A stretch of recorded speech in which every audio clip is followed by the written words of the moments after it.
action for 10:30 p.m. tonight. Tom? Ange, just on Bissouma, what is the nature of his injury and if you've got a rough timeline of how long? It's hard to say at the moment because he's only just sort of got assessed. It's kind of a tweak in his groin. Look, the initial reports is that it's not serious, which means there's a chance for Sunday. So that tells me that it's nothing significant. Now, if he doesn't make Sunday, I'd assume he'll be right for after that because that's where we're at. But at the same time, he's kind of just come off a long flight. You never feel great anyway, so we'll see how he goes training tomorrow. They'll probably give us the best indication. Just on Bentancur, it's obviously something that's been hanging over him. It's potentially a long ban. First of all, does he feel, is he in the mentally right place to start without this? Yeah, look, I think so. I haven't spoken to him sort of at length about it deliberately because we do have a big game on the weekend. I think it's important. I think with all these things, my advice to players always, and anyone who's involved in this kind of thing, is to try and stay calm. And there's a process that's involved that really you don't have a lot of control over till it starts. So there's no point sort of adding that anxiety to it. But he trained well this morning, and the group trained well, and he was part of that. So focus is on Sunday, and then obviously post Sunday we'll kind of we'll probably have a longer chat with him and sort of address where he's at. Just finally on Arsenal, one of the standout aspects of their game is the defensive record. You're obviously coming to a new club, or relatively in the last year, with a lot of new signings, and you play very attacking football. But do you anticipate over the coming weeks and months of this season that the defensive record will improve over more time? I don't know. I mean, I don't think we've been terrible defensively so far this year. I mean, we've conceded 3 goals and but limited the opposition to fairly few chances. I think we'd almost be top of the league in terms of chances created by opposition. So defensively, I think we've been okay. We've just had a couple of lapses, obviously, but it's the nature of football, mate. If you're going to be more attacking, you're going to have more gaps the other way. I mean, I get it. People say, we want you to be more attacking, but we want you really solid defensively. So we're talking about perfection. That doesn't exist with anyone. So we're erring on the side of being more attacking, aggressive, which is going to mean we maybe concede more than others, but that's fine. I'm comfortable in that space. The key to that is to score more goals than the opposition, which we haven't done so far. Jason? Just going back to that game against City, obviously your frustrations are very understandable in the atmosphere and so on, but now you're playing Arsenal rather than trying to stop Arsenal. How much pressure does that put onto you to now get a good result? All the fans are looking at thinking, come on, we're playing Arsenal, go and beat them. And also, how do you reflect upon those comments now? I know you mentioned it a little bit before, but how do you reflect upon them now? Yeah, I don't feel any more pressure because I felt the same pressure in that game. I want to win every game. It doesn't change for me. I don't care. I don't care who I'm playing, mate. Let's go out there and play each other. I'm going to want to beat you. I may not, but I'm going to want to. No, I don't know. You look pretty solid to me. A bit more fit. So, but I just want to win, mate. It doesn't change for me. And I think the key to success is I really would hate to think that I've got players in the dressing room who want to win this game more than any others, or prepare differently, or try harder in this game than any other, because that's not the way forward. Irrespective, we understand the significance of it, because if we do win, our supporters will be over the moon. I understand that. And if we don't win, they're going to be devastated. But if we prepare this game differently than any other, then I'm disappointed, because I want to win every time. And it's the only way you can be successful. So I make no apologies for that. I'm not going to prepare any different for this game than I did against Newcastle. I will against Coventry on Wednesday. I want to win all the time. And I want our club to win all the time. And if you do that, then when you beat your rivals in a big derby game, everyone gets excited and everyone feels great. But I want more than that. That's not what I'm after. Do you think the fans need to get over that as well, then? No, I don't. Fans can. I've said a million times. Fans can feel the way they want to.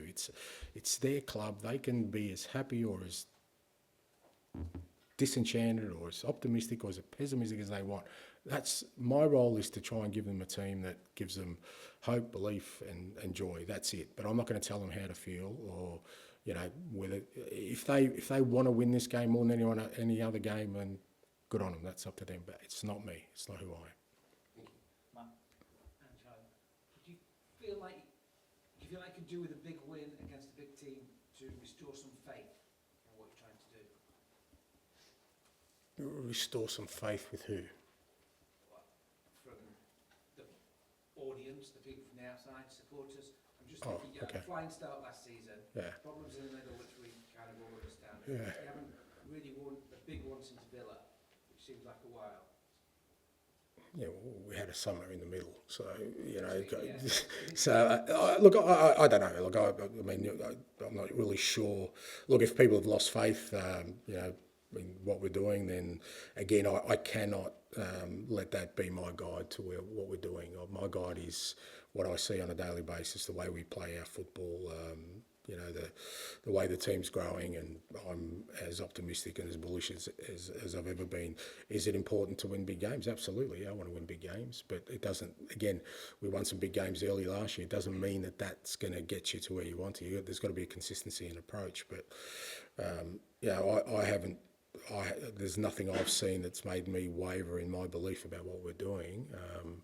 Now, whether that externally is reflected by people's, as you said, faith or belief, again, there's only one way we can sort of change that if people have lost faith in sort of what we're doing here, and that is to perform and win.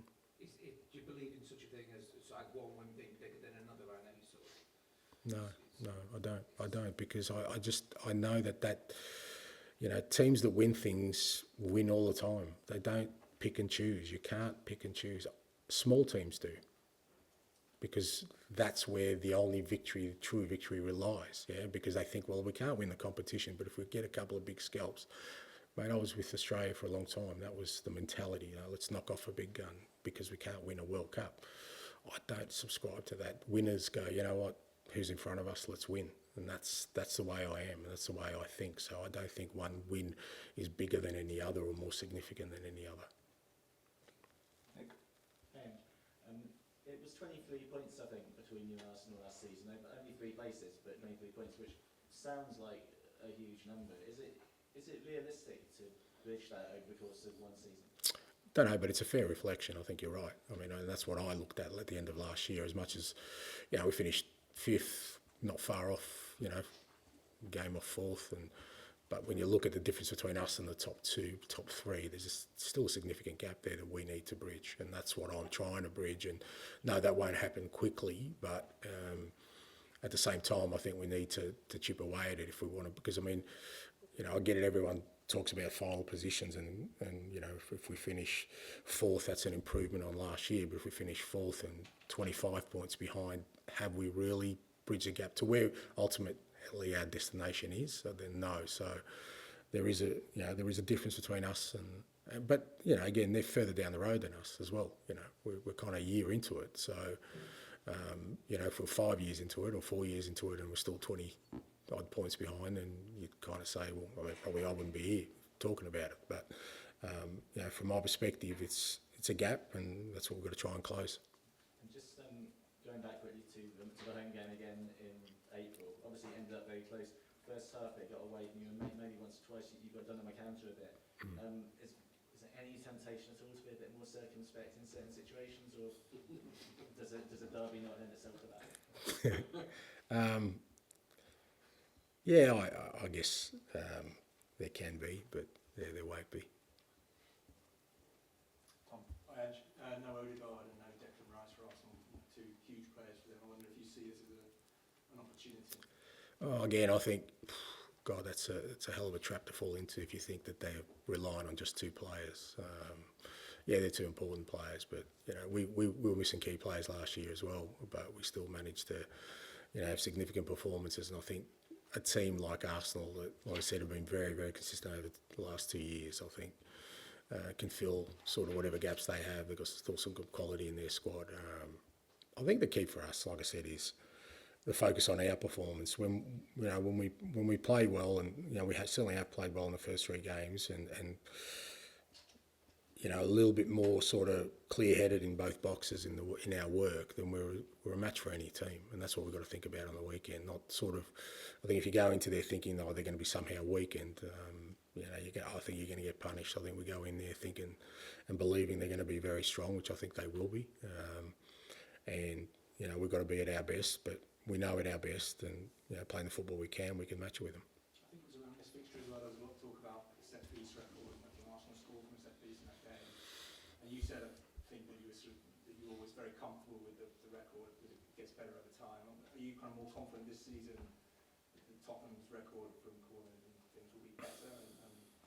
Well, I mean, it's again, it's the overall. You know, it's about not just improving one area. If I thought it was just one area that we needed to, fix, but as we mentioned, we were 20 odd points behind the top two last year. I think it's more than one area. So for us, everything, whether it's set pieces, whether it's our general game, our defensive work, our offensive work, our individual players, the quality of our squad, all of it needs to improve.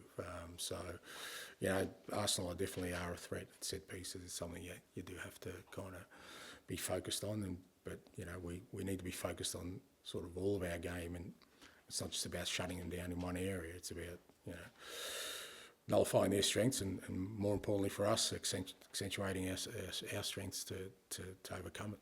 If Mike tries to fiddle with Vicaria's gloves again? I don't know. Yeah, well, he does. So I'm not really sure what.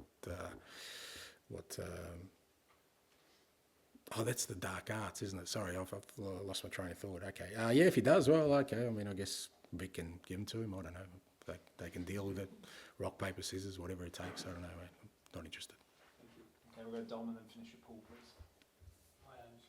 Earlier this week, the England interim manager Lee Carsley was sat in the chair that you're sat in now, and he was asked whether he feels his team have a responsibility to play attractive, good football, or is his responsibility just to win matches? And he said his responsibility is just results. How do you feel about that in your role? I think we're all.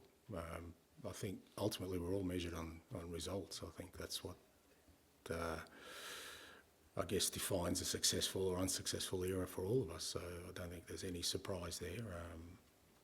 I mean, I don't think anything Lee said would be a surprise to anybody. Irrespective of what I do, if the results aren't there, I'm sure all of you will be saying, well, you know what, it's an unsuccessful period, time for a change. So it's all about results. Now, how you get those results, that's kind of that's the secret sauce, mate. That we all do it different ways. So my way's a certain way, others are a certain way. But I do what I do because I want to get results. I want to win games of football and be successful.